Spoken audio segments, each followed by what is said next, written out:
لقد قال الله تعالى في كلامه المجيد والفرقان الحميد সকলে জবান খুলে আমার সঙ্গে পড়ব আউযু বিল্লাহি মিনাশ শাইতানির রাজীম বিসমিল্লাহির রাহমানির রাহিম الذي خلق الموت والحياة ليبلوكم أيكم أحسن عملا إن الله وملائكته يصلون على النبي يا أيها الذين آمنوا صلوا عليه وسلموا تسليما اللهم صل على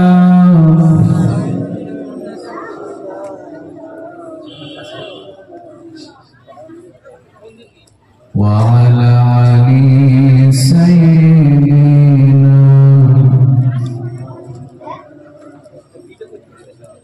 আপনাদের মনে হয় কষ্ট হয়ে গিয়েছে কষ্ট হয়েছে আপনাদের তাহলে নবীর নামে দুরূদ পড়া এত শব্দহীন কেন শব্দ নাই কেন আচ্ছা বলুন তো আল্লাহর নবীর নামে দুরূদ পড়লে আমাদের লাভ হয় নাকি লস হয় আর একটু জোরে বলেন না কি হয় আল্লাহ নবী বলেছেন কেউ যদি আমার নাম শুনে দরুদ পড়ে তাহলে তার টাটকা তিনটা লাভ হয় কয়টা লাভ তিনটা লাভ হয় এক নম্বর লাভ হলো আল্লাহ রাব্বুল আলামিন ওই বান্দার আমলনামা থেকে 10টা গুনাহ মাফ করে দেন সুবহানাল্লাহ দুই নম্বর আল্লাহ রাব্বুল আলামিন ওই বান্দার আমলনামায় 10টা সওয়াব দ্বারা পরিপূর্ণ করে দেন তিন নম্বর আল্লাহ নবী বলেছেন কেউ যদি আমার নাম শুনে দরুদ পড়ে আল্লাহ রাব্বুল আলামিন তার উপরে ওই বান্দার উপরে 10টা রহমত বর্ষণ করে দেন 10টা রহমতের একটা রহমত অন্যতম রহমত হলো বান্দার যা চাহিদা আছে চাওয়া আছে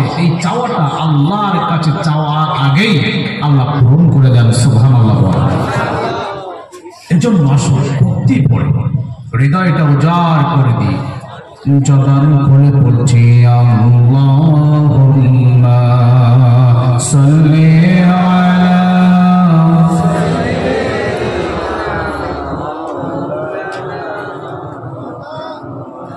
ওয়া আলা আলি সাইয়্যিদিনা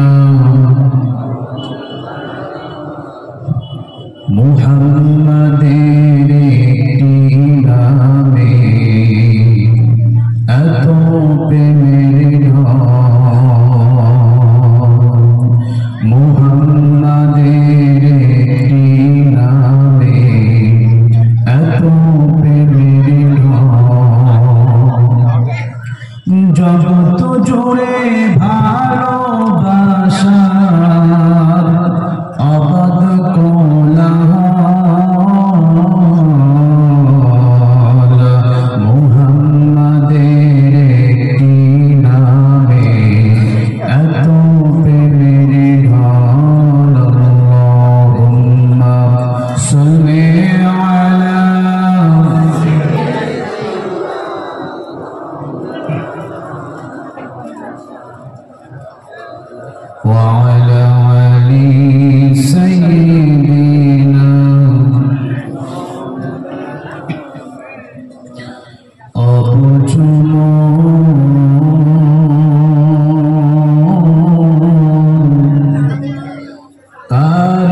হবে না,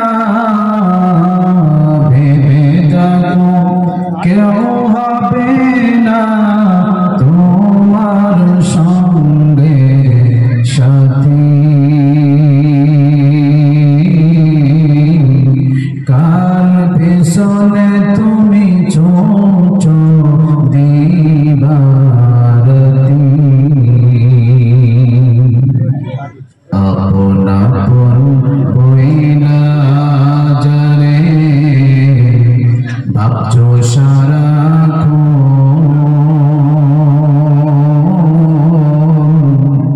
আসলেতে কেউ নয় তারা, কেউ নয় রে আপন। আজ না হয় কাল বুঝবি রে মন,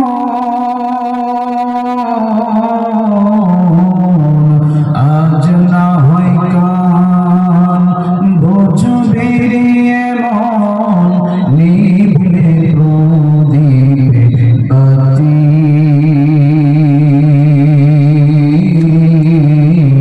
কার পেছনে তুমি সোচ দিবারতি, অবুঝ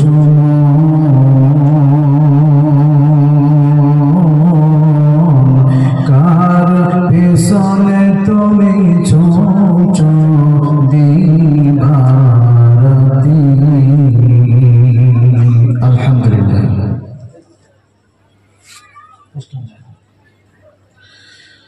শুকরিয়া জ্ঞাপন করছে সে মহান আল্লাহ সুবহানাহু ওয়া তাআলার দরবারে, যে মহান রব্বুল আলামিন আমাদেরকে সেই সন্ধ্যা থেকে এই মধ্যরাত পর্যন্ত কোরআন শোনার জন্য বসার এবং আসার তৌফিক দিয়েছেন।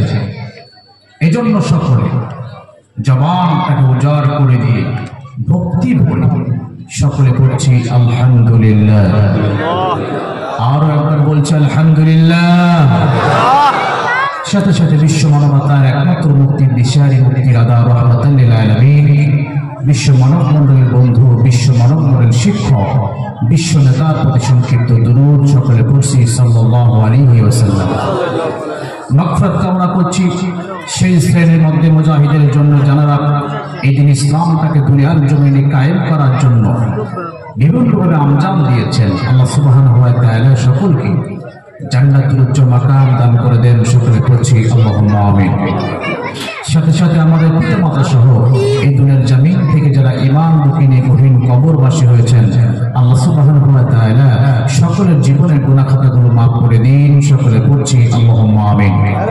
সম্মানিত উপস্থিতি, রাত গভীর হয়ে যাচ্ছে, ভূমিকায় আমি কোনো কথা বলতে চাচ্ছি না, আমি সরাসরি আমার তেলাওয়াতকৃত আয়াতে কারিমার আলোকে আমি আলোচনা করতে চাচ্ছি।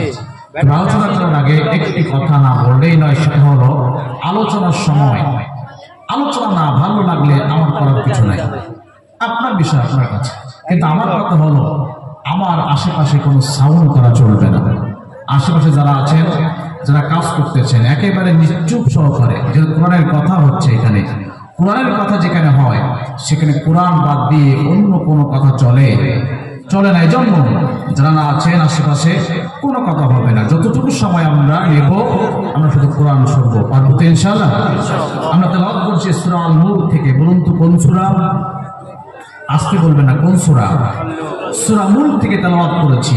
আমরা তেলাওয়াত করেছি সূরা মুলকের 2 নম্বর আয়াতে কারিমা। কত নম্বর আয়াতে কারিমা? 2 নম্বর আয়াতে কারিমা। সূরা মুলক সম্পর্কে আল্লাহর নবী বলেছেন, কেউ যদি এই সূরা মুলক তেলাওয়াত করে রাতের বেলায়, তাহলে এই সূরাটি তাকে কবরের আযাব থেকে মুক্তি দান করে। জোরে জোরে বলে সুবহানাল্লাহ। এজন্য বেশি বেশি সূরা মুলক তেলাওয়াত করার দরকার আছে না নাই? আমরা তেলাওয়াত করেছি কত নম্বর আয়াতে কারিমা বললাম? 2 নম্বর আয়াতে কারিমা, যেখানে আল্লাহ বলেন আল্লাযী খালাকাল মাউতা ওয়াল হায়াতা লিয়াবলুয়াকুম আইয়ুকুম আহসানু আমালা। আল্লাহ বলেছে, বান্দা আমি সেই আল্লাহ যে আল্লাহ সৃষ্টি করেছি মরণ এবং জীবন, লিয়াবলুয়াকুম, তার কারণটা হলো আইয়ুকুম আহসানু আমালা, তার কারণ হলো বান্দারে দুনিয়ার জমিনে যে তুমি ভালো আমল করবা এজন্য তোমাদেরকে সৃষ্টি করেছি। যদি বলি সুবহানাল্লাহ। বলুন তো দেখি আমাদেরকে আমাদেরকে সৃষ্টি করেছেন কে? আসতে বলবে না, কে সৃষ্টি করেছেন? আল্লাহ আমাদের সৃষ্টি করেছেন আর বলেছেন, বান্দারে দুনিয়ার জমিনে মরণ এবং জীবন তোমাদেরকে দিলাম, তার কারণ হলো দুনিয়ার জমিনে শুধুমাত্র একমাত্র আমি আল্লাহ আমার ইবাদত করবা। সুবহানাল্লাহ। কিন্তু আমার ভাইরা দেখেন, দুনিয়ার জমিনে আমরা কিন্তু হায়াত পেয়েছি, 50 বছর, 40 বছর, 30 বছর হায়াত আমরা পেয়েছি। এই হায়াতের পরে কিন্তু আমরা মরবো, ঠিক কিনা বলেন? কিন্তু আয়াতে কারিমার ভিতরে আল্লাহ রাব্বুল আলামিন হায়াতটাকে আগে না বলে আগে মউতটা বলেছেন। এর কারণটা আছে না নাই? আসতে বলবেন না, আছে না নাই? তাফসীরে দুইটা কারণ পাওয়া যায়। আল্লাহ রাব্বুল আলামিন আল্লাযী খালাকাল মাউতা ওয়াল হায়াতা, আগে কেন মরণ এবং পরে কেন জীবন বললেন, তার দুইটা কারণ পাওয়া যায়। এক নম্বর কারণ হলো তাফসীরি কারকরা বলেছেন আল্লাহ রাব্বুল আলামিন যেন বান্দাকে চোখে আঙুল দিয়ে দেখিয়ে দিলেন, বান্দারে ভালো আমল তুমি করবা, কিন্তু শোনো দুনিয়ার জমিনে তুমি যা করো না কেন, আমাকে মানো বা না মানো, আমার ইবাদত করো বা না করো, তুমি যা কিছু হও না কেন, অনেক টাকা পয়সার মালিক তুমি হও না কেন, অনেক ক্ষমতার মালিক তুমি হও না কেন, কিন্তু মনে রাখবা বান্দা, তোমাকে মরা লাগবে। আসতে বলবো না, কি লাগবে? আচ্ছা বলুন তো, আমাদের মরা লাগবে কি লাগবে না? আমরা যারা আছি আমরা মরবো কি মরবো না? দুই নাম্বার ব্যাখ্যা তাফসীরি কারকরা বলেছেন, মরণ আগে বলেছেন, হায়াত করে বলেছেন। তার কারণ হলো আমাদের যখন মরণটা হয়ে যাবে, আমরা যখন কবর জগতে চলে যাব, এই মরণের পরে একটা হায়াত জিন্দেগি আমাদের চলে আসবে, যে জিন্দেগি শুরু হবে কিন্তু শেষ হবে না। আচ্ছা বলুন তো দেখি, এখানে যারা 100 বছর আগে যারা এই গ্রামে ছিল, তারা কি কেউ এখন আর কেউ বেঁচে আছে? আছে? 100 বছর আগে যারা এই এলাকায় ছিল, তারা কিন্তু আজকেও আজ নাই। আছে কি? নাই। আমরা যারা এখন আছি, 100 বছর পরে আমাদের কোনো অস্তিত্ব থাকবে না, ঠিক কিনা বলেন? আমি আমার বাবার নাম বলতে পারি, আমি আমার দাদার নাম বলতে পারি, আমি আমার দাদার বাবার নাম বলতে পারি, কিন্তু তার বাবা কে ছিল, তার বাবা কে ছিল, এটা কিন্তু আমি বলতে পারবো না। এমন মানুষ আছে যে দাদার বাবার নাম পর্যন্ত বলতে পারবে না, ঠিক কিনা বলেন? তাহলে বুঝলাম এই দুনিয়ার জমিন থেকে চলে গেলে আপনার আমার কথা একদিন মানুষ সবাই ভুলে যাবে, ঠিক কিনা বলেন? এই দুনিয়ার জমিনটা ছেড়ে গেলে আপনাকে আপনার আমার কথাকে মনে রাখবে না। এই জন্য আমার ভাইরা, মরা লাগবে যেহেতু ভালো আমল করার দরকার আছে না নাই? আসতে বলবো, দরকার আছে না নাই? আমার ভাইরা,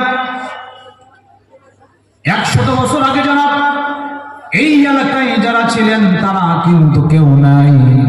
আবার আমরা যারা এখন এসেছি 100 বছর পরে আমাদের কোনো অস্তিত্ব থাকবে না। আমরা বিলীন হয়ে যাব, আমরা হারিয়ে যাব, আমরা মানুষের মন থেকে হারিয়ে যাব, মানুষের মন থেকে আমরা হারিয়ে যাব, কেউ আমাদের স্মরণ করবে না। এখন আমরা দুনিয়ার জমিনে আসি, আমার ক্ষমতা, আমার টাকা পয়সা থাকার জন্য মানুষ আমাকে স্মরণ করে, আমাকে মানুষ সম্মান করে। কিন্তু চোখটা বন্ধ করে দেখেন বন্ধু, আপনার রূহটা নাই, আপনার জীবনটা নাই, আপনার মরণ হয়ে যাবে। দুনিয়ার কোনো মানুষ আপনাকে কিছুদিন পরে আর মনে রাখবে না। কিছুদিন পরে আপনার আপনজনরা পর্যন্ত আপনাকে কেউ আর মনে রাখবে না। আমার ভাইরা, এই দুনিয়ার জমিনে একজন বাদশা ছিলেন। এই বাদশার নাম হলো আলেকজান্ডার। এই আলেকজান্ডার যখন দুনিয়ার জমিন থেকে বিদায় নিয়ে চলে যাবেন, আলেকজান্ডার তার আপনজনদেরকে ডেকে বলছে, শোনো, আমার মনে হয় আমি আর বাঁচব না। এই দুনিয়ার জমিন থেকে আমি বিদায় নিয়ে গহীন কবরবাসী হয়ে যাব। আমি আলেকজান্ডার, আমি মরার আগে তোমাদেরকে 3টা ওসিয়াত করতে চাই। 1 নম্বর ওসিয়াত হলো, আমি আলেকজান্ডার, আমি যখন মারা যাব, এই দুনিয়ার জমিন থেকে যখন আমি চলে যাব, আমাকে যখন গোসল করিয়ে খাটিয়ে তুলে যখন কবরের দিকে নিয়ে যাওয়া হবে, আমি আলেকজান্ডার আমার খাটিয়াটা আমার কোন আপনজন, আমার কোন সন্তান, আমার কোন মন্ত্রী, আমার কোন এমপি বহন করবে না, বরং আমার খাটিয়াটা বহন করবে যারা আমার এই রাজ্যের বড় বড় ডাক্তার, যারা বড় বড় ডাক্তার যারা, তারা আমার খাটিয়াটা বহন করবে। আমার 2 নম্বর ওসিয়াত হলো, আমার কোবে খাটিয়ায় করে যখন কবরের দিকে নিয়ে যাওয়া হবে, আমি আলেকজান্ডার আমার হাত দুখানা কাফনের ভিতরে তোমরা রাখবা না, বরং আমার হাত দুখানা কাফন থেকে বাহির করে তোমরা বাহির করে রাখবা। এইভাবে তোমরা কাফন থেকে দুইভাবে আমার হাতটা বাহির করে ঝুলিয়ে দেবা, কাফন থেকে আমার হাতখানা বাহির করে দেবা। আমার 3 নম্বর ওসিয়াত হলো, আমাকে যখন কাটিয়ে করে আমাকে যখন ওই কবর দিকে নিয়ে যাওয়া হবে, আমার যে সম্পদ আছে, টাকা আছে, সোনা আছে, আমার এই সোনা দানাগুলো, আমার এই টাকাগুলো, আমার কাফা, আমার ওই খাটিয়ার পিছনে পিছনে তোমরা সরাতে সরাতে যাইবা। লোকগুলো বলছে আলেকজান্ডার, আমরা তোমার ওসিয়াত পালন করব, কিন্তু কেন আমরা এগুলো করব জানতে চাই, কেন এই কাজগুলো আমরা করব জানতে চাই। আলেকজান্ডার বলতে শোনো, আমি এই 3টা ওসিয়াত তোমাদেরকে করেছি, তার ভিতরে 1 নম্বর ওসিয়াত হলো, আমি বলেছি আমার খাটিয়া ডাক্তার বহন করবে, আমার খাটিয়া আমার এই রাজ্যের ভিতরে যারা বড় বড় ডাক্তার আছে তারা বহন করবে, আমার খাটিয়া আমার আপনজনেরা বহন করবে না। তার কারণ হলো আমি আলেকজান্ডার, আমি দুনিয়ার মানুষকে একটা মেসেজ দিতে চাই, আমি আলেকজান্ডার দুনিয়ার মানুষকে একটা বুঝ দিতে চাই, আর সেটা হলো ওই দুনিয়ার মানুষেরা আমার অনেক টাকা ছিল, আমার অনেক পয়সা ছিল, আমার অনেক পাওয়ার ছিল, আমার কথা মতো অনেক ডাক্তার চলতো, কিন্তু আমি দুনিয়ার মানুষকে মেসেজ দিতে চাই, হাই রে আমরা এই ডাক্তারগুলো, এই কবিরাজগুলো, তারা মানুষকে বাঁচাতে পারে না, হায়াত দিতে পারে না, হায়াত দিতে পারে জবান করে বলেন তিনি কে? আমার দিকে কি মনোযোগ আপনার আছে? অনেক কিছু হচ্ছে এখানে, কথা আমার ছাড়া, আমার জবান ছাড়া অনেক কথা হচ্ছে, আমার সামনে হচ্ছে, কিছু বললাম না, আমার সামনে কথা বলতে আসবেন না ভাই, পছন্দ না আগে বলেছি, আমার সামনে পড়ে কথা বলবেন না, পছন্দ না এখান থেকে আস্তে করে জুতোটা নিয়ে মাথা নিচে চলে যাবেন, কিছু বলবো না। কিন্তু আমার কথা হলো আমার সামনে কথা বলতে আসবেন না, প্রয়োজনে ক্যামেরা নিয়ে আপনারা চলে যাবেন, ক্যামেরা আমার প্রয়োজন নাই, আমার সামনে কথা বলতে আসবেন না। এখানে কথা বলতে কত কষ্ট হয়, এখানে এসে বসে 2 মিনিট কথা বলে তারপর যাওয়া যায়।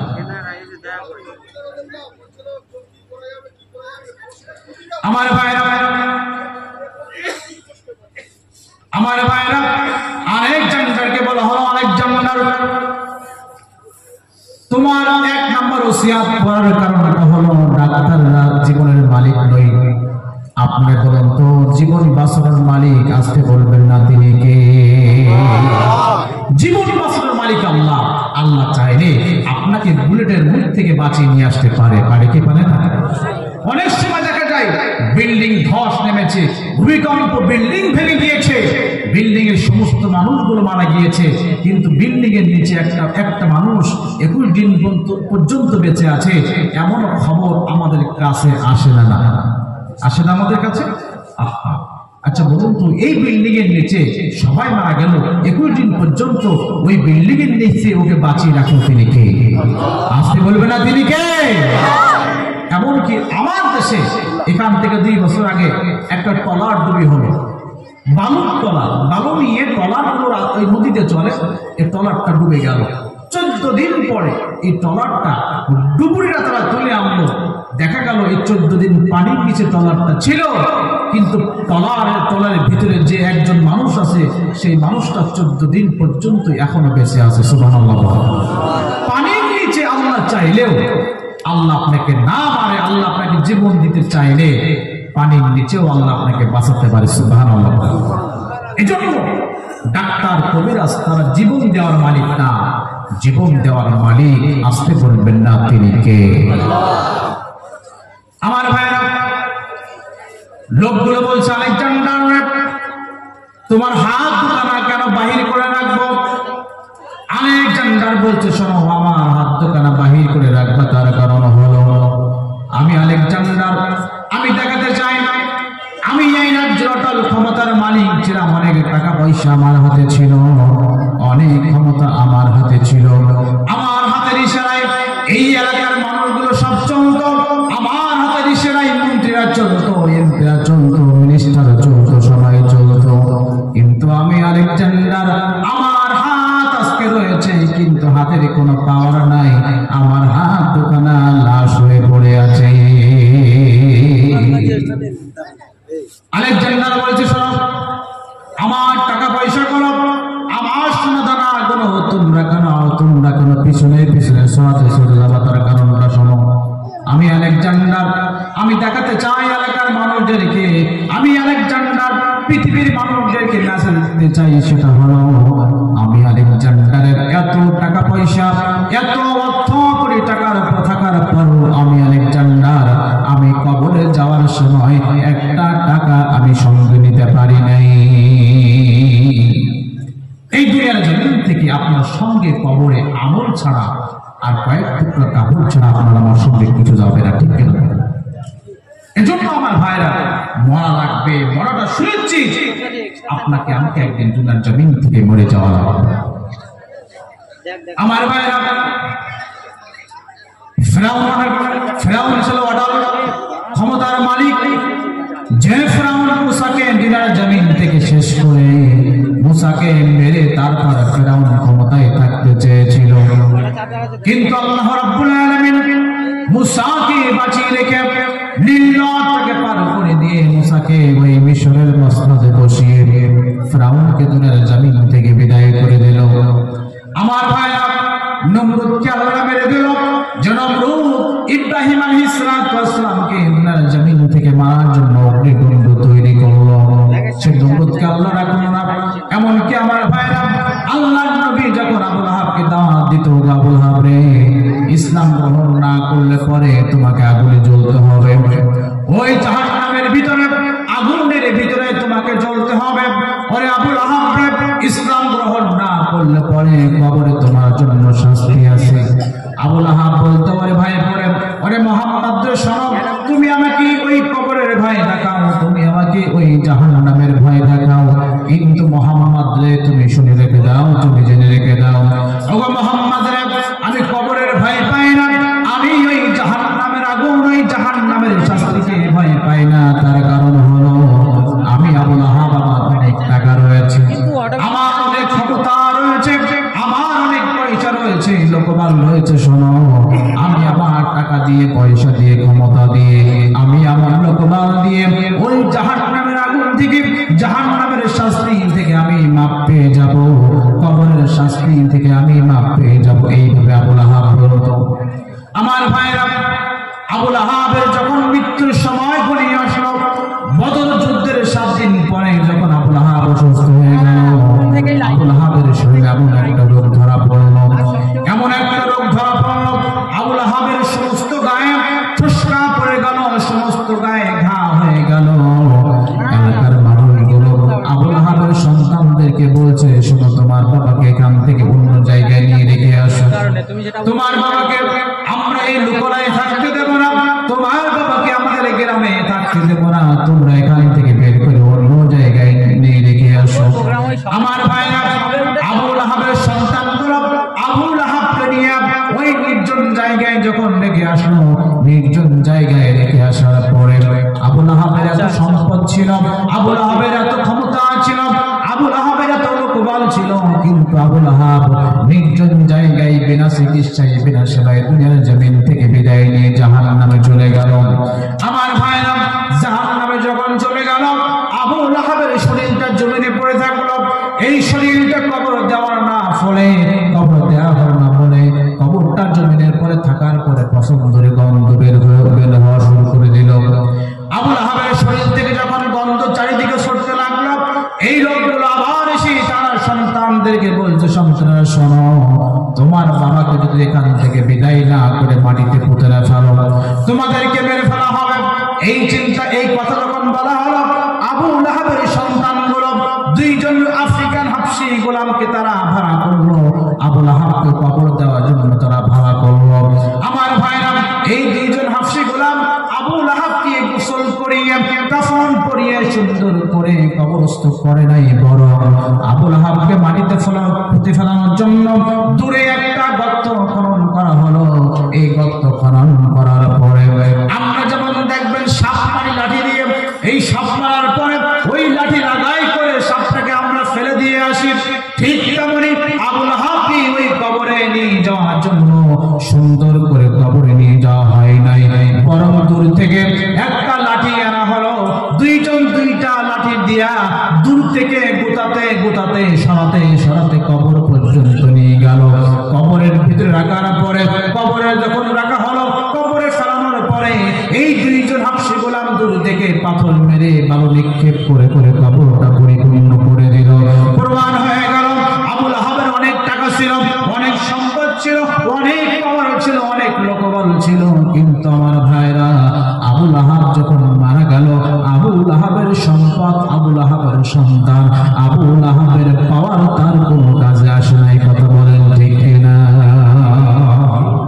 আমরা এমন মানুষ সমাজে দেখি, অটাল টাকা পয়সার মালিক, অনেক অর্থশালী মানুষ, কিন্তু আমার ভাইরা মরার সময় কখন মরে যায় তার আপনজন পর্যন্ত খবর রাখে না। হয় না? 5 তলা বিল্ডিং এর মালিক, 10 তলা বিল্ডিং এর মালিক, ওই বেটা যখন অসুস্থ হয়ে যায়, বিল্ডিং এর জায়গা হয় না, বিল্ডিং এর পিছনে একটা চাল দিয়ে সেখানে রাখা হয়। বুড়া মানুষ, বাড়িতে আনলে আমরা বাড়িতে লোকজন আসে, আমাদের অপমানিত হতে হয়, এজন্য দূরে এক জায়গায় রাখা হয়। এবার যখন কখন মারা যায় বেটা খেয়াল থাকে না। কথা বলেন ঠিক কিনা? এমন নদী আসে না, আসতে বলবেন না, আসে না নাই? এই জন্য ক্ষমতার বড়াই দেখি, টাকার বড়াই দেখি লাভ নাই। এই দুনিয়ার জমিন থেকে ভাই তোমাকে একদিন আমাকে একদিন বিদায় নেওয়া লাগবে।